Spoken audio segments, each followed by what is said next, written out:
자, 최근에 시청자 여러분들도 잘 알다시피 축구선수 이강인이가 인성, 태도 문제로 난리가 나고 있습니다. 뭐 심한 마찰과 충돌이 있었다라는 거, 이거 자체는 수많은 언론들이 지금 공통적으로 그러니까 그 태도 논란을 지적을 하고 있죠.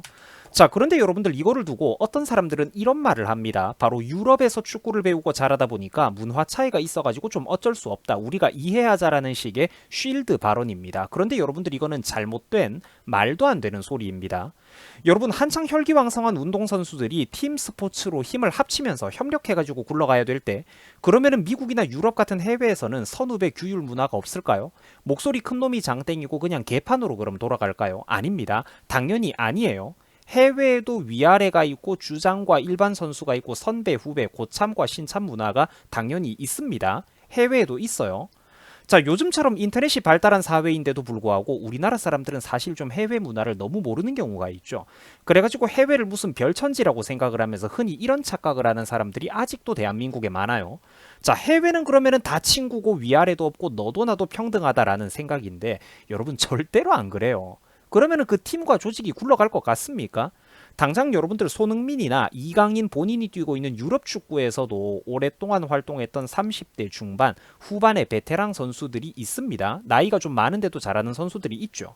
자, 그러면은 이런 선수들이 18살, 19살, 뭐 20살짜리 신입 선수들이 들어와가지고 그 플레이가 마음에 안 들고 특히 태도에 문제가 있을 때 팀에 제대로 녹아들지 못할 때 이런 지적을 합니다. 야, 어쩌면은 네가 내 아들이 됐을 수도 있다. 처신 똑바로 해라라고 말입니다.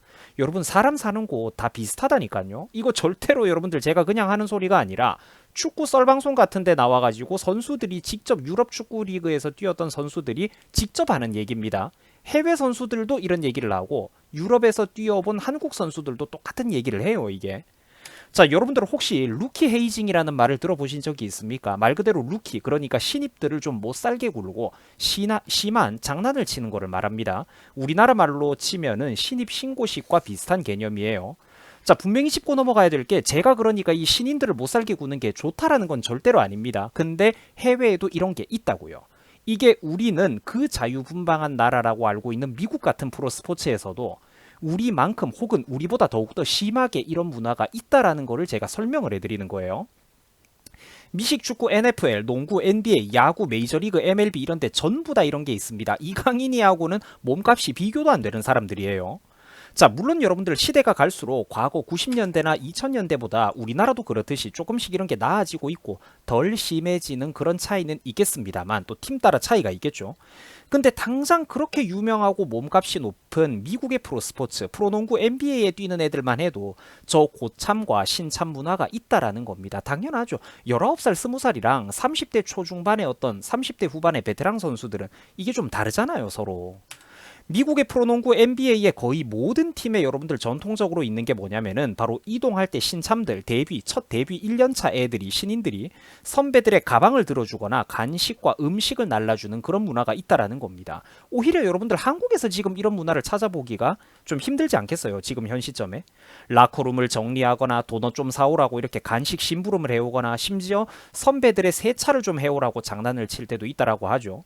자, 물론 여러분들 프로 구단이기 때문에 실제로는 이런 선수들의 소소한 일상생활 편의를 백업해주는 그 백업 요원들, 고용된 직업 스태프들도 있습니다, 당연히.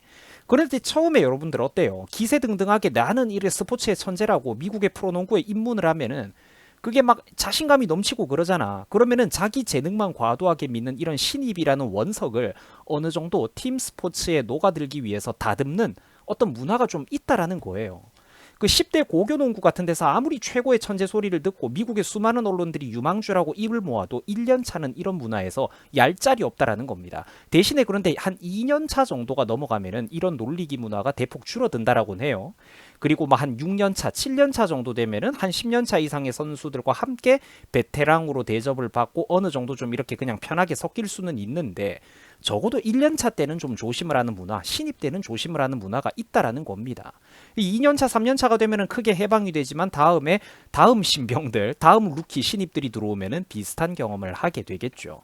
자, 그리고 여러분들 미국의 NBA에서도 팀에 오랫동안 공헌을 해왔던 고참 선배 선수가 그 자리에 오면은 농구 코트 가까운 잘 보이는 좋은 자리에 앉아있던 신입 선수가 어떻게 하느냐. 선배한테 곧바로 벌떡 자리에서 일어나가지고 그 자리를 양보하고 자기는 다른 곳으로 가거나 옆에 털서 그냥 바닥에 주저앉는 그런 문화가 미국에서도 그게 있다라는 거예요. 여러분, 오히려 이쯤 되면은 이런 문화가 오히려 한국에서 벌어졌을 때 난리가 날 만한 그런 문화죠. 언론에서 충분히 이게 엄청난 오해를 살 만한 그런 문화 아니겠습니까? 자, 여러분들 내셔널 풋볼 리그 전 세계에서 프로 스포츠 중에 가장 큰 단위의 자본들이 모인다라는 그 미식 축구 NFL은 어떨까요? 직접적으로 몸을 쓰고 피지컬 괴물들이 많은 곳이죠. 근데 이런 NFL에도 신참 신고식 루키 헤이징 문화는 당연히 있다라는 겁니다. 수많은 사람들에서 신참에게 갑자기 노래 부르기를 시킨다든지 얼음물이라든지 게토레이 음료수 같은 거를 시원하게 끼얹어 버린다든지 이런 게 있다라는 거예요. 물론 세월이 흐르다 보니까 이제는 이런 거를 좀 금지하는 구단들도 생겨나고 있고 과거보다는 좀 이제 점점 덜해지는 추세라고 합니다. 그 최근에는 이거를 적당히 양지의 문화로 끌어올리자라고 해가지고 차라리 팬들도 좀 웃고 즐기고 적당히 넘어갈 수 있게끔 한번 날을 잡아가지고 신입 선수들에게 우스꽝스러운 어떤 코스프레 옷을 입히고 뭐 맥도날드 그 뭐 삐에로 분장 같은 걸 한다든지 이런 식으로 해가지고 돌아다니게 하는, 그래가지고 적당히 좀 그러니까 개개인의 어떤 개성을 좀 이렇게 누르고 팀에 녹아들 수 있게끔 하는 그런 것들이 있다라는 거예요. 물론 여러분들 제가 정확하게 말씀드리지만 이런 문화가 좋다라는 건 절대로 아닙니다. 다만 그런 게 있다라는 거예요. 해외에도. 우리가 그렇게 자유분방하고 목소리 큰 놈이 장땡이고 그러면은 위아래도 없는 개판일 거라고만 생각했던 미국이나 유럽의 프로스포츠조차도 어떻다? 이런 식으로 고참과 신참 간의 어떤 차이가 길들이기 문화가 어느 정도 있다라는 거예요. 적어도 여러분들 같은 팀, 같은 국가대표, 국대 내부에서 막내 군번이 9년차, 10년차 이상 선배들에게 대놓고 그 베테랑 선배들한테 개기고 이러는 거는, 심지어 어린 선수들끼리 몰려다니면서 개인 행동을 하고 지시를 따르지 않고 파벌을 형성하는, 탁구 파벌을 형성하는 이런 거는 유례가 없다라는 겁니다. 그러니까 그런 일을 찾아보기가 어렵다니까요. 여러분들 생각을 한번 해보세요. 축구도 여러분 10대 청소년 대표 시절에는 날라다니고 유망주 소리, 천재 소리 듣던 애들 많았습니다. 하지만 어때요? 성인 리그로 나와보면은 뭐 성장, 신체 성장 속도라든지 뭐 이런 거 따라가지고 변수가 많잖아. 어른 리그는 또 다르거든. 청소년 시절에 천재 소리를 들어도. 그리고 또 중간에 갑자기 어이없는 부상을 당한다든지 초심을 잃고 자기 관리에 실패를 한다든지 소리 소문 없이 사라지게 되는 애들이 다반사입니다. 수두룩해요. 반면에 그 다 꼰대 같아 보여도 프로 무대에서 살아남은 고참들은 장난이 아니라는 거예요. 8년에서 10년 이상 꾸준히 일정한 성적을 내면서 계약을 하고 그 물에서 꾸준히 살아남은 사람들이다 이 말입니다. 어디 길 가던 남남인 아저씨가 나한테 반말을 하고 지시를 하는 게 아니지 않습니까? 다른 팀의 선배도 아니라 그 물에서 살아남은 같은 팀의 선배, 같은 국대의 선배에게는 어느 정도 위계서열이 세계 어느 나라를 가도 있다라는 거예요. 신참이랑 베테랑이랑 당연히 여러분들 팀 안에서 발언력이 다르지 않겠습니까? 반대로 여러분들도 한번 상식적으로 생각을 해보세요. 아무리 뛰어난 선수라고 해도 1년차, 2년차, 갓 19살, 20살, 20대 초반인 선수가 다른 8년차, 10년차 이상의 선배 선수들을 그럼 지가 휘어잡는 게 그게 가능하겠습니까? 여러분 현실적으로 그건 불가능해요. 거기가 여러분들 무슨 일반인 동호회도 아니고 사실 조기 축구회조차도 그런 일이 용납되지가 않죠. 다들 그 자기 딴에는 여러분들 이 프로리그가 어떤 데입니까? 자기들 딴에는 내가 우리나라 최고다. 세계에서도 주름을 좀 잡는다. 내가 학창시절에 그 빡센 경쟁에서 살아남았다. 각양각색의 혈기왕성한 내가 낸대 하는 선수들이 모인 자리가 그 프로 무대 아니겠습니까? 근데 이들을 하나로 뭉치면서 감독과 선수단들 사이에서 중간다리를 해주는 게 바로 누구다? 주장이라는 거예요. 그리고 그 주장과 군번이 비슷한 고참 선수들이 주장을 보좌해 주겠죠. 어디 그러니까 여러분들 이 사람들이 동네 딱지치기로 계급이라든지 뭐 나이를 먹은 사람들이 아니라는 겁니다. 프로 업계에서 꾸준히 살아남았다니까. 일정한 업적과 프로 구단들이 그 선수의 가치를 인정을 해가지고 꾸준히 재계약을 하면서 살아남아 온 사람들이라는 거예요. 그래서 권위라는 게 있는 겁니다. 권위. 지멋대로 하고 싶으면은 네가 좋아하던 그 탁구 선수를 하거나 복싱 같은 투기 종목을 하러 가라라고도 우리가 하고 싶지만 사실 그런 투기 1대1 투기 스포츠조차도 여러분들 위아래는 당연히 있습니다. 젊을 때 여러분들 그렇게 한 마리의 야수 같았던 타이슨도 어때요? 짐승 같았던 타이슨도 어떻습니까? 아무리 자기가 흥분하고 화가 나더라도 자기가 찍소리도 못했던 커스 다마토라고 하는 위대한 할아버지 코치가 있었습니다. 그 뭐 할아버지가 젊은 시절에 타이슨보다 뭐 힘이 세가지고 타이슨이 꼼짝 못했겠어요? 그게 아니야. 자기를 키워준 사람이거든. 왜냐면은 뛰어난 재능과 최고의 육체적인 피지컬을 가지고 있는 젊은 선수라고 할지라도 이론과 경험은 다르거든요. 그리고 선수들 각자의 뭐 팔이 길고 다리가 짧고 뭐 이런 것들이 있는데 선수들 각자의 체형에 맞는 어떤 최고의 전술을 짜주고 특히 만만치 않은 상대 선수들을 대적할 때 거기에 딱 맞는 대응 지시를 내려주는 개념에서 코치와 지도자의 능력도 반드시 꼭 필요하기 때문입니다. 게임 플랜을 짜주는 거. 그리고 또 그 선수를 더 강하게 만들어주는 최적의 훈련법을 만들어주는 거 말이죠. 비록 코치나 지도자는 육체적으로는 늙었을지 몰라도 자기들의 육체는 보석이 아니었다라고 할지라도 다른 원석을 알아보고 그 원석을 가공하고 다듬어주는 능력은 이게 전혀 다른 능력이기 때문입니다. 선수로서는 별 볼 일 없었던 사람이라고 할지라도 이 코칭이라든지 지도자로서의 능력은 전혀 다르잖아요. 우리는 그리고 실제로 그 수많은 사례들을 보잖아요. 그러면은 여러분들 그래 강인이하고는 비교도 안 되는 축구 선수로 누가 있겠습니까? 뭐 브라질 호나우두, 메시 이런 사람들이 있죠. 브라질 호나우두는 20대 초중반에 이미 축구 커리어에서 웬만한 거를 다 이뤘던 사람입니다. 그런데 그 호나우두 같은 선수조차도 신참 시절이 있었다라는 거예요. 90년대 초반 중반에. 그 호나우두 같은 사람도 뭐라고 했냐면은 자기도 선배를 참고를 한단 말이야. 나는 호마리우, 베베투 같은 선수들을 보면서 내가 자랐다라고. 물론 나중에 짬밥이 좀 차고 나서는 선배들한테 그 좀 기분 나쁜 뒤치다거리를 해준 적도 있다고 뭐 반농담 분위기로 폭로를 하고 뭐 약간 좀 이렇게 디스를 한 적도 있습니다만 커피 심부름을 한다든지 신발 청소를 해준다든지 저런 일이 무려 호나우두 같은 선수조차도 있었다라는 겁니다. 저런 시절이. 물론 여러분들 제가 지금 이강인한테 저런 정도의 태도를 하라는 거 당연히 아닙니다. 그리고 지금 우리나라 축구계 선배 선수들도 후배들한테 저런 거 요구 안 하잖아요. 그죠? 다만 저 정도로 엄격한 선후배 문화가 놀랍게도 해외 지구 반대편의 다른 나라 미국, 유럽, 브라질에서도 얼마든지 있었다라는 거를 제가 설명을 하는 겁니다. 자, 그리고 여러분들 세월이 흘러가지고 축구 황제였던 브라질 호나우두도 나이가 좀 들었어요. 부상을 당하면서 특히 그 살이 찌기 시작하고 특유의 그 폭발적인 드리블 능력이 20대 초반의 그 능력이 나중에 30대가 돼가지고는 많이 줄어들었습니다. 하지만 그럼에도 호나우두가 끝까지 살아남던 게 바로 그 골 결정력 하나만은 진짜 기가 막혔었죠. 자, 그래가지고 호나우두도 나중에 만 33세의 어떤 베테랑 선수, 고참 선수가 됐을 때 이제 진작에 은퇴를 하고 호나우두보다도 10살이 많았던 호마리우가 또 어떤 일화가 있냐면 호나우두가 국가대표팀에 발탁을 될 수 있도록 자기가 또 칭찬을 하고 외부에서 이렇게 또 힘을 많이 써준 적도 있었습니다. 호나우두는 여전히 누구보다도 뛰어난 득점 기계다라고 말이죠. 자, 서로 뭐 디스할 때도 있었고 신발 청소를 시킨 적도 있었다 이러는데 물론 지금보다 좀 옛날 선수들이지만 이런 거는 또 여러분들 좀 고맙잖아요. 저런 게 그러니까 어떤 선후배 문화 같은 거 아니겠습니까? 그죠? 그러니까 한때 미숙했던 훈련병, 이등병도 나중에는 상병이 되고 병장이 된다라는 겁니다. 반대로 이 세상의 모든 병장들은 언젠가 훈련병이고 이등병이었잖아요. 그래, 상병이 되고 병장이 되고 고참이 되는데 그 이전에 병아리와 올챙이 시절도 지나와야 된다라는 겁니다. 그런 시절이 있죠, 누구나. 자, 그래서 여러분들 데일리 메일뿐만 아니라 가디언, 텔레그래프, 더 타임스 등 해외 주요 외신들도 집중적으로 이번 소식을 다루는 데는 그만한 이유가 있었다라는 거예요. 바로 유럽 축구계에서도 이번 이강인 사건은 도저히 있을 수가 없는 그 유래를 찾아보기 힘든 사건이기 때문입니다. 유럽에서도 지금 경악을 하고 있다니까 난리가 났고 그래가지고 여러분들 보시면은 최근에 이강인이가 난리가 나니까 과거 이강인에 대해서 선배 선수들이 좋게 애둘러가지고 했던 말들이 다시금 재조명, 재평가를 받고 있죠. 살짝씩 살짝 선을 넘을 때가 있어요. 강인이가 이런 말을 합니다. 그죠? 자, 그런 태도들 때문에 형들이 가끔 화날 때가 있습니다. 웃으면서 얘기를 하긴 하는데 지금 현 시점에서 여러분들 상황이 벌어진 시점에서 우리가 보면은 말에 중요한 뼈가 있죠. 과거부터 그러니까 징조가 있었다라는 겁니다. 우리가 그때 못 본 척하고 넘어갔던 거죠.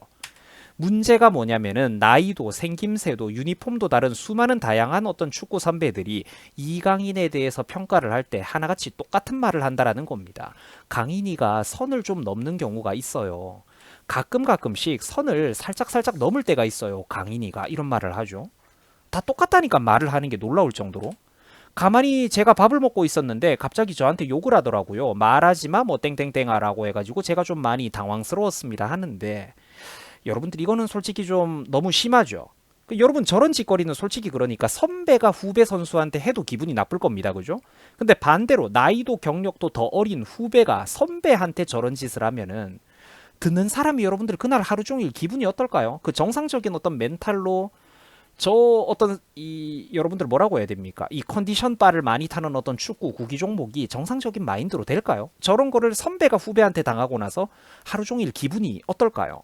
너무 잘못된 사례잖아, 저런 거는. 오죽했으면은 발렌시아에서도 그 나쁜 팀원이라고 방출을 해야 된다라고 나름 인연이 있었던 곳인데도 발렌시아에서 이거는 나쁜 팀원이라고 얘는 안 되겠다라고 방출해야 된다라고 진저리를 치면서 선을 긋는 데는 이유가 있다니까요, 저런 게. 지금 보니까 보이는 거야, 이제. 오죽했으면 그러니까 벤투가 왜 그렇게 이강인을 안 쓰려고 했는지 재평가를 받을 정도라고 하잖아요, 그죠? 많은 사람들이 지적을 하죠. 그래가지고 네티즌들도 보면은 벤투 아버지 이제야 깨달았습니다 이러면서 패러디 게시물이 홍수를 이루고 있다라고 하죠. 과거에도 그게 축구야 네가 뭘 잘했는데 이러면서 뭐 3살 많은 형 선수 선배 선수에게 막말 의혹이 논란이 된 적이 있는데 그게 벌써 21년 기사입니다. 당시 온두라스전에서는 스코어가 무려 6대 0으로 우리나라가 매우 여유있게 앞서가고 있던 상황이었기 때문에 이때 감독은 선수들의 체력을 그리고 몸을 좀 보호하는 차원에서 활동량을 줄이라고 지시를 하고 적당히 경기를 끝마칠 때까지 남은 시간은 공을 돌리면서 적당히 하라고 지시를 한 적이 있었습니다. 근데 이강인은 자기가 공격 스탯을 많이 쌓고 싶다라고 욕심을 부리면서 그 공 돌리게 하고 이러니까 선배 선수들한테 막말을 퍼부은 적이 있다라는 겁니다. 여러분 저런 태도를 방치하면은 그 팀 스포츠가 정상적으로 굴러갈 수가 있을까요? 아니에요. 그 팀은 굴러갈 수가 없는 겁니다. 저런 일을 당하면 여러분들 선배들은 그러면 뭘 어떻게 해야 될까요? 인생 꼬일 각오를 하고 주먹질이라도 같이 해야 될까? 그때는 여러분들 선배가 후배를 때렸다라고 난리가 나지 않겠습니까? 사건의 내막을 제대로 모르는 어떤 그런 이 언론들이. 저런 일이 있었습니다라고 항변을 해도 선배가 예를 들어서 먼저 주먹질을 해버리면 그때는 이게 해결이 안 될 거 아니에요. 난리가 날 거 아니야. 덤터기를 쓰고. 그러면 반대로 이런 기분 더러운 대우를 당하고도 라커룸의 일이라는 이유로 선배 선수들은 그러면은 혼자서 상처를 안으면서 억지로 참고 넘어가야 됩니까? 아니라는 거죠. 그 선배들의 어떤 그 감정은 누가 보상을 해줍니까? 이걸 여러분들 이런 문제를 그러니까 이 팀과 조직에서 분명하게 해결하고 짚고 넘어가지 않으면 다음에 강인이하고 같은 팀으로 축구 경기를 다른 선배 선수들은 하러 나가고 싶겠습니까? 정상적인 멘탈로 뛰는 게 불가능하다니까 저런 일을 겪은 상태로는. 요르단전에서 여러분들 대한민국이 객관적으로 훨씬 앞서는 전력인데도 왜 개박살이 났겠습니까? 전날에 그 지경으로 개판으로 싸웠으니까 팀플레이가 개판이 나는 거죠. 클린스만의 발언조차 오죽하면은 그래가지고 이런 부분만큼은 재평가를 받고 있다라고 합니다. 클린스만이 이강인이 한국에서 뭔가 인기가 너무 많으니까 이거를 좀 문제를 삼았었다라고 하죠. 이강인이 팝스타가 되는 거는 선수에게도 좋지 않습니다. 팝스타는 골을 넣지를 않습니다. 축구 선수는 더 배고파야 되고 겸손해져야 됩니다. 이런 뉴스 기사가 여러 개가 있어요. 의미심장하죠. 현 시점에서 보면. 말 자체는 좀 뼈가 있잖아. 축구 관계자들이 얘기를 했다고 하죠. 관계자 왈. 이강인과 일부 고참급 선수들이 여러 차례 마찰이 있었다. 클린스만 감독이 말하기를 한국은 서두배 간에 예의가 있다라고 들었는데 예전에도 이랬었냐? 코치진들한테 물었다라는데 여러분 이런 거는 국가망신 아닙니까? 한국이 이런 나라입니까? 아니잖아요. 우리나라 이 정도인 나라는 아니잖아. 벤투가 왜 이강인을 안 썼을까? 그야 특별한 축구 선수가 아니었으니까 안 쓰는 거죠. 그리고 애초에 팀 플레이에 제대로 녹아들지를 못하고 팀 정신을 해치기만 하는 사람이라는 거를 정확하게 알았기 때문입니다. 오죽하면은 여러분들 대표팀의 핵심 고참 선수들이 이강인하고 더 이상 뛸 생각이 없다. 이런 식으로는 같이 가기 어렵다. 대표팀에서 앞으로 내가 계속 활동을 할 수 있을지 모르겠다. 이런 발언까지 했겠습니까? 강인이 한 사람을 위해서 그럼 다른 대표 선수들, 간판 선수들은 전부 다 내쳐야 되는 걸까요? 그러면 그 팀은 똑바로 굴러갈까? 안 그럴걸? 반대로 지금 여러분들 한 중학생 정도의 어떤 그런 어린 선수, 유스 선수들이 이강인한테 똑같은 행동을 하면 강인이는 과연 그때 좋게 넘어가 줄까요? 저는 절대로 안 그럴 거라고 생각을 해요. 젊은 꼰대의 전형이 저런 스타일이잖아. 자, 그래서 여러분들 오늘 영상의 핵심 주제입니다. 자, 유럽에서 자라서 그렇다? 유럽에서 축구를 배워서 그렇다? 문화가 달라서 그런지 모르겠다고요? 아니죠. 명백한 핑계입니다. 오히려 문화가 달라서 그런지는 모르겠는데요 라면서 이 정도로 좋게 말해줬던 선배들이 대단한 거예요.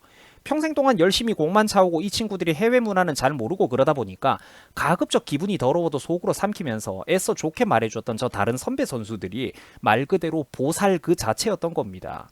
끼케요 여러분들 쟤네들도 사실 애들이잖아요. 다 20몇 살이거나 20대 중반 후반 많아봤자 30살을 넘는 선수들이 잘 없는 그런 세계 아닙니까? 심지어 여러분들 만 나이도 아니고 한국 나이로 말이에요. 선배 선수들이 진짜 보살이었다니까. 나 다시 보면서 감탄이 나왔어요. 예전 인터뷰 사례들.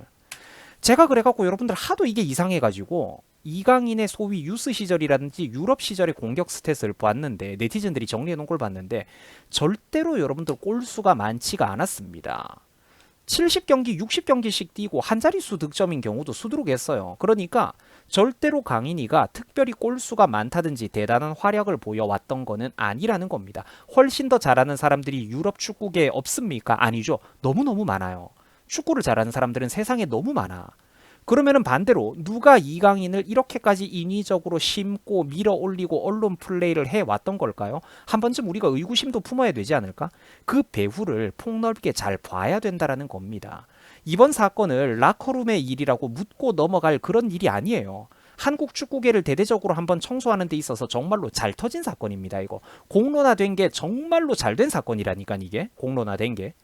자, 여러분들 문화 핑계를 대는 사람들에게 이 영상을 보여주시기 바랍니다. 여러분, 사람 사는 데는 다 비슷합니다. 어느 정도의 선후배 문화, 어느 정도의 위계 질서는 세상 어느 팀 프로스포츠를 가도 다 있어요. 자, 시청해 주셔가지고 대단히 감사드립니다. 여러분들 수고하셨습니다.